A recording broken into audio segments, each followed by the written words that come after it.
12 and a half get you a quarterback. I got them shits flying like spirals. I like my truth uncensored. Content today, and I seen this came across. This is courtesy of Comedy Hype. Shout out to them brothers over there doing their thing over there. Go check out their YouTube channel. But he had Carl Anthony Payne up. He of course played Cole in Martin, the legendary TV series. Of course, he also played Cockroach. I don't know if you remember the Cosby Show. Yeah. He had a couple of other different acting jobs throughout his life, but notably, he's of course iconically known for Martin. Mm-hmm. He's on tour right now doing his comedy. He was asked a question about Thomas Ford, of course, Tommy's legendary role and his unfortunate passing. I wanted to play this, man, and get discussion on this. I'm going to play this right now, like I said, courtesy of Comedy Hype. Let's go. You know, not to get into it because it's a sensitive subject for me, you know what I mean? But I got a call, you know, Tommy and I, we spoke daily, if not daily, every other day. He was really a true friend. He was a good friend, you know what I mean? And he was going through knee surgery. He had knee surgery at the time, and he was going through rehab. And I just spoke to him. I was like, yo, because I was like, no, you call somebody, they'll call you back. Hey, nigga, I called you, nigga. Pick up the phone, nigga. I hit him with that, and he was like, man, I'm going through this knee surgery, and da-da-da. He's like, I'm going through rehab.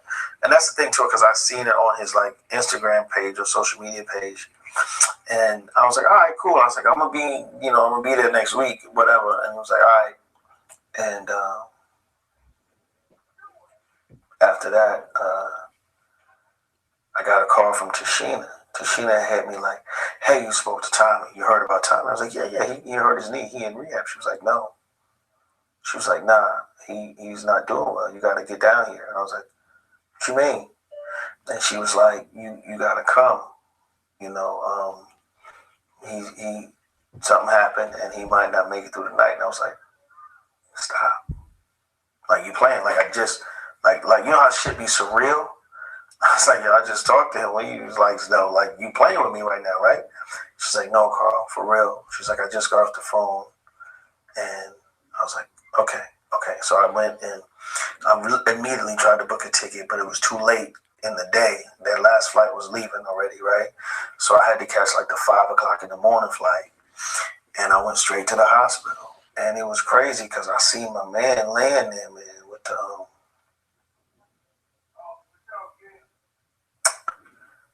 it wasn't cool. You know what I'm saying? Like, I didn't really want to see him like that. It was just like, it was so surreal because he was so full of life, you know? And I think when these... Okay, I'm going to stop it right there, man. We obviously got the emotion from Carl Payne. Right. If you want to get the rest of the interview, go down to the description box right now. Like I said, I'll link it out to Comedy Hype. Shout out to that brother. But yeah, man, we remember this show. Iconic show, Martin. We remember when Carl Anthony Payne and Martin themselves, we found out that they were beefing behind the scenes and things weren't really all that they were cracked up to be as much as we would think. And then we remember the passing of Thomas Ford and never really got anybody's perspective. I mean, I think we heard from Tashina Arnold and what's her name? Why am I bugging right now? Tisha Campbell. Yeah, right. yeah. But never any of the fellas. So what do you think about this? As far as like, you mean like the show, I guess, breaking down or whatever, or the reboot. As far, I mean, the reboot. I guess we can get to that. But what do you think about Carl Anthony Payne and just showing? What do you just think about the passing and just the show in general, right? And how close that you thought they were, and then ended up being not close, and then hearing his words and.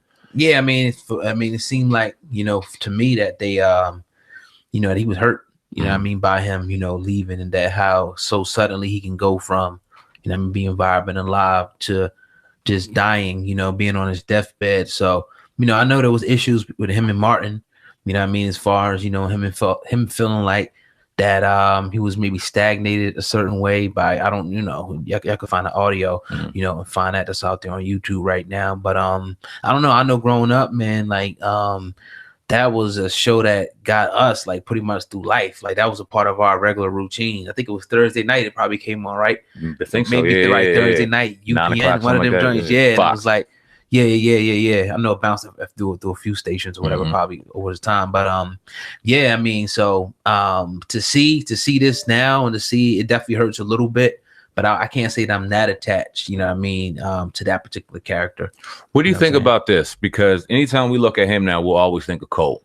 And he's doing stand-up now, and I was listening to a little bit of the interview that he had on this podcast, or not on the podcast, excuse me, on the channel. Right. And he was saying that he will forever be known for that, and he'll never have a voice. Like, all of the questions that were being asked were all about Martin, things like that. No one really cared about Carl Payne, the character. Is it a gift or a curse? Because, like I said, he'll go down in history. But then he'll go down in history never really having a name, always being Cole. Well, that seems to be bothered by that. I mean, I'm not going to say, obviously, it's a gift, but only you can make it not be a curse. Because, you know, make sure that you put yourself in position to do the roles where you're remembered for other things besides being Cole or Martin. You know what I mean? The funny guy or whatever who was semi-slow but funny. You know what I mean? But you have some. I mean, black folk don't let us get up. We don't get. We got Urkel. Is Jaleel White ever going to be able to do anything outside of Urkel? Is Laura ever going to be anybody outside of Laura? Like, I mean, but it has though. You have Will Smith has just graduated, right? Some people do, but it's just like everybody is not a Will Smith. Everybody's not Michael Jordan. Or you know what I'm saying? That's what I'm saying. Everybody's not these superstar, whatever in their fields to transcend these different levels. It just is what it is. Some people, I can't remember him in anything else besides that. Nor do I really want to now. Not to say that he couldn't go do a dope role, you know what I mean, in a movie or something. But I mean, I haven't seen it. Have you? He's a very talented brother. Well, have you seen him in any movie though? Not that I could sit back and remember. Right. I remember. He's been in movies, obviously. Definitely talented. Yeah, talented, and he seems bothered by it, which I can understand. But it's like, man, would you rather be known for nothing or known for being one of the greatest shows of all time and playing a major role in that? Like, if they had a reboot, we were saying all of them had to be involved. It wouldn't have been the same if all of them weren't involved. When Tisha Campbell went through her drama with Martin and they started doing them episodes toward the back end, and they just weren't the fucking same. They had her out of all the scenes. And all that. It was corny. It wasn't the same. So he definitely played his role. I can understand that. But man, I don't know if it's his fault or because, like you said, you got your A-list and your B-list, but those A-list are very few. Like, they had the name of the show. Martin had a career prior to that. He had major movies and things like that. Will had that. They were the major headlines. When you talk about these incredible, I guess, assistants or accents to the show, like your Pams, your Tisha Arnold. Yeah, it all came. The best way to explain it is kind of like, Martin's the star of the show, but every other aspect was needed as well. So it's just like kind of like a team. Now, once you start trying to substitute, it messes it all up. They came in together, so you kind of wanted to see them stay together the whole time and not drop this person off or drop that person off. So but it's clearly Martin's show. He's like the quarterback. You know what I mean? He's the Tom Brady, of the show. He's gonna make the thing go. When somebody else in there, it's just not going to run like it's going to run. It is what it is. I was thinking about Fresh Prince and the old Aunt Viv versus new Aunt Viv, and a lot of people were saying it's only one Aunt Viv. We only look at one Aunt Viv. Did the show lose something to you when the second Aunt Viv came up? Because honestly, in my opinion, it did, but I still enjoyed it. Yeah, as I was getting to the same thing. Like, it did, but they did a very good job. You know what I mean? That the actress that came in did a very good job of kind of easing that pain of how it could have been, real rough for that transition to happen.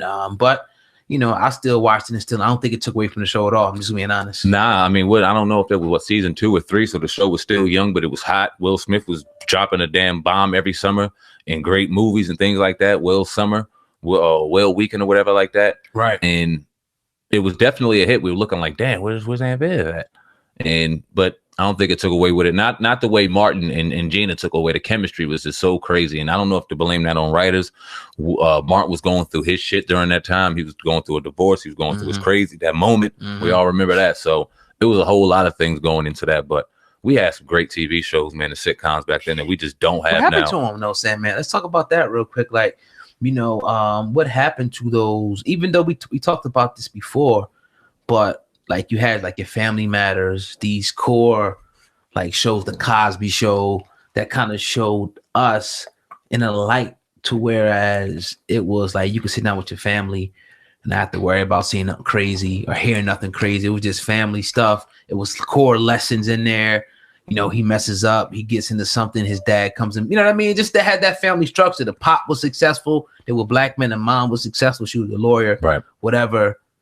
Now it's this person punching this person sleeping with this person's man, this person's a hooker, this person's a stripper, he's a drug dealer, he's this. Meek Mill put something on his Instagram saying, look, man, is we millionaires or crime bosses? You know what I mean? So it's just like, what happened to these shows, SamAnt? Do you think this was a constructed effort to dumb down the masses with the programming, or would you say it's a reflection of the people just becoming more and more savage over time? Nah, it's programming. It's 1,000% programming. You got to blame it on that. And I mean, you could sit back and go to family and what they allow their children to listen to and watch and things like that. But it's easy. What do we do during our time as a child? We played outside. We did our thing. We ate dinner at a certain time. And once the sun went down, we watched TV as a family. And we weren't allowed to watch any nonsense. Our grandma and grandpa was watching shit that they wanted to watch. And sometimes we watched boring stuff, but we couldn't wait for those good days to watch the good shows. Right. Because they watched the Fresh Prince. They watched the Family Matters. We seen the Martins and things like that. So we got to enjoy that. So we got to watch just empowerment and love and things like that. And it's programmed in our head. It gave us a certain level of pride. Whereas in today's age, it's so dumbed down and everything is so fast. And everything is so quick moving. Like I said, you got, we were talking about the pre-production, people who find themselves having.